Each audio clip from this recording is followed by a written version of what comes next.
Hi guys, I am Luis. And I'm Monika. Today we are in Florence. So we want to give you this welcome to this beautiful bridge. We are in Ponte Vecchio. And this is a very iconic place here, very famous, where everybody comes and takes a picture. So I always wonder why this bridge was so famous, why everybody comes here. What's the point? Can I say? Monika knows. Because apparently this was the only bridge. That's why it was so famous. Until 1218, it was the only bridge in this area. So, but you can see the structure, guys. It looks so nice. And obviously people come here, exactly right here to this point, for their picture. They have the other bridge in the back. So actually, that's the picture that everybody wants, with the other bridge in the back. So this is just the beginning of our day. We're going to eat when we finish walking, and then we'll keep it posted. So stay tuned. Yeah.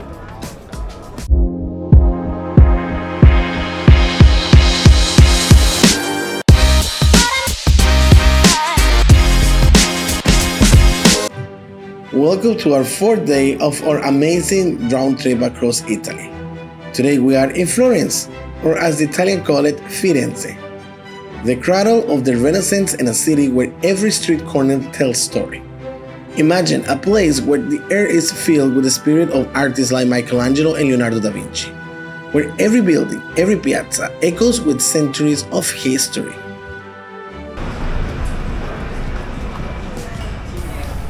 So we're about to eat, and we just found this Trattoria Boboli.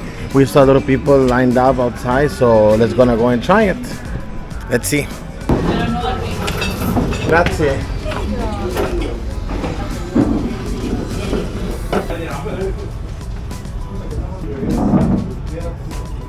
Grazie mille.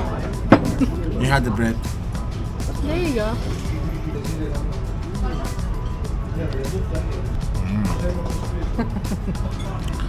I have something local. I have the cacio e pepe. Just like that video in Instagram, the cacio e pepe. I had the salad. Tiara had the carbonara, and Monika had the steak. Nom nom nom. Welcome to the iconic Ponte Vecchio, Florence's oldest bridge and perhaps its most charming.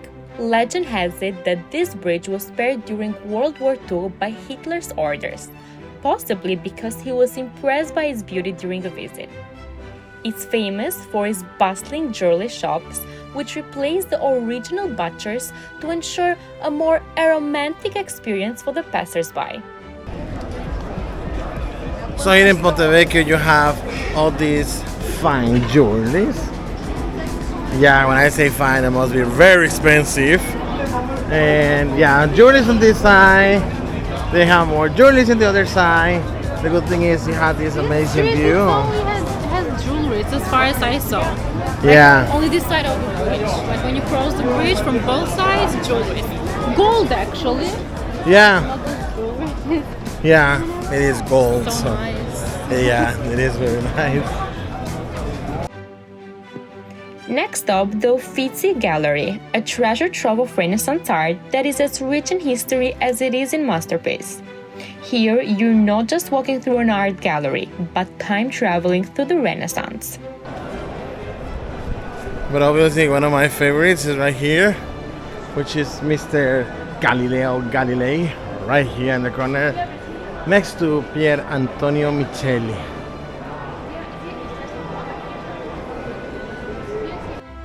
The Uffizi houses some of the most famous work by Leonardo da Vinci, by the way, Luis's favorite artist ever, Botticelli and Michelangelo.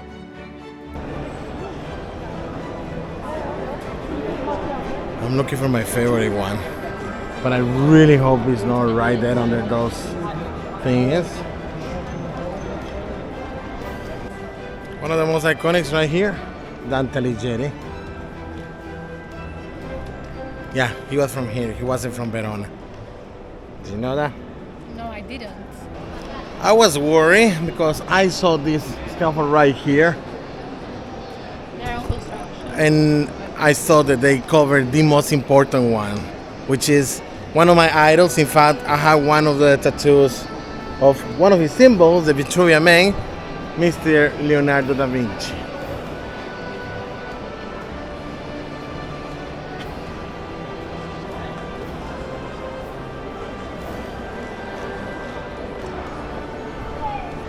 That's Donatello. Nothing says more than you are in Florence than all these sculptures.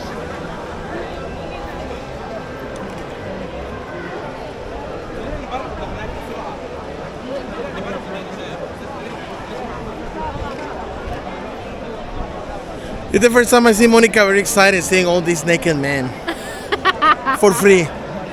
They're very interesting. It's not my fault.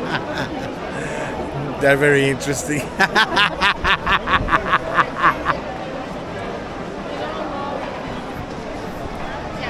So unfortunately, we're not allowed to take our cameras inside anymore.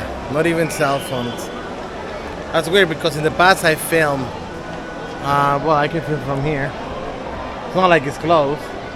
Monica's inside, and I've been there before.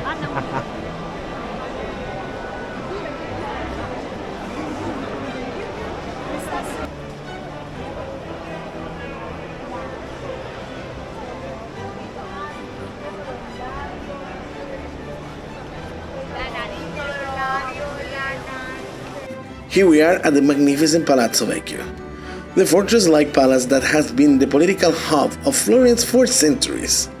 Each room in this palace is like a page from history book, filled with stories of power, betrayal, and artistic genius. The Salon dei Cinquecento, for instance, was designed to hold the 500-member Grand Council. Imagine the echoes of political debates and decisions that shaped the story of Florence within these walls. The palazzo also hides a secret, hidden passages that tell tales of clandestine meetings and political intrigue. Visiting Palazzo Vecchio is like walking through a live-action historical drama. Imagine how long it took to paint all these in the ceiling. And look at this massive room. I was just amazing when I was walking here with Monika. I could not believe the size of this paint. You can see the dome from here. So I believe in the old days they used to send pigeons to each other with messages from here to the dome on top. Yeah, that was the first form of WhatsApp.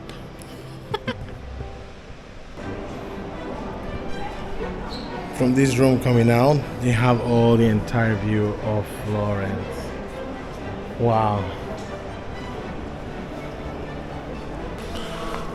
This is the view from the balcony to the entire salon. We were down there earlier, and now we're here.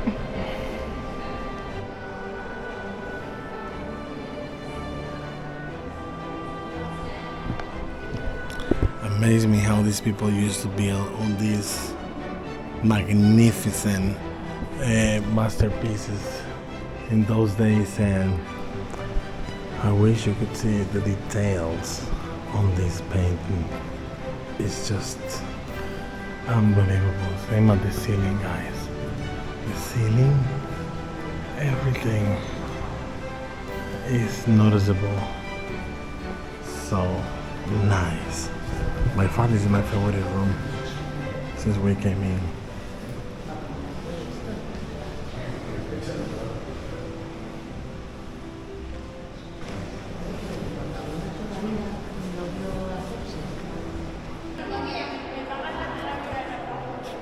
I guess the lion didn't have his coffee yet.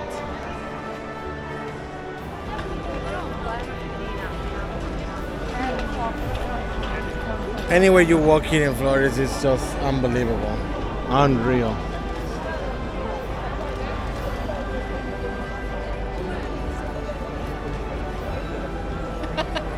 Yeah, I'm really enjoying this walk. It was supposed to be 20 minutes from the car to the Piazza Duomo. It took us maybe like 4 hours to get there because we've just been wandering around.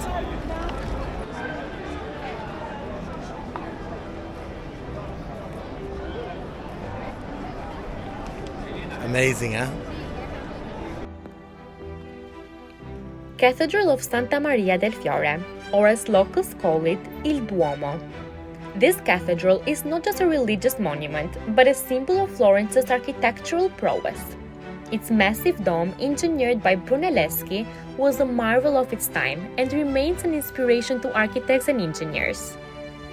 Climbing to the top might leave you breathless, both from the 463 steps and the stunning view of Florence. The cathedral took over 140 years to complete, a true labor of love and faith, making it a testament to human dedication and artistry.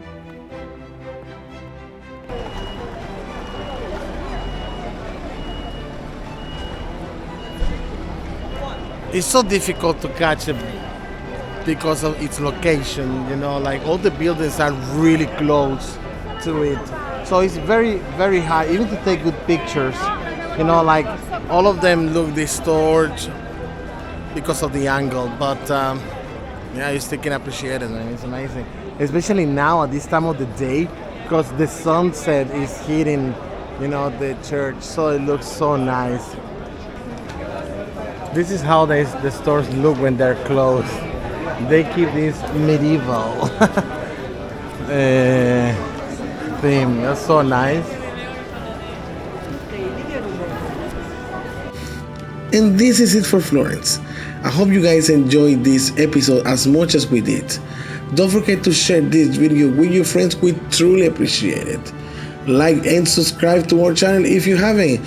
Coming up after this amazing video, pizza. And we have a small surprise during that day as well. This is it for today, and ciao for now.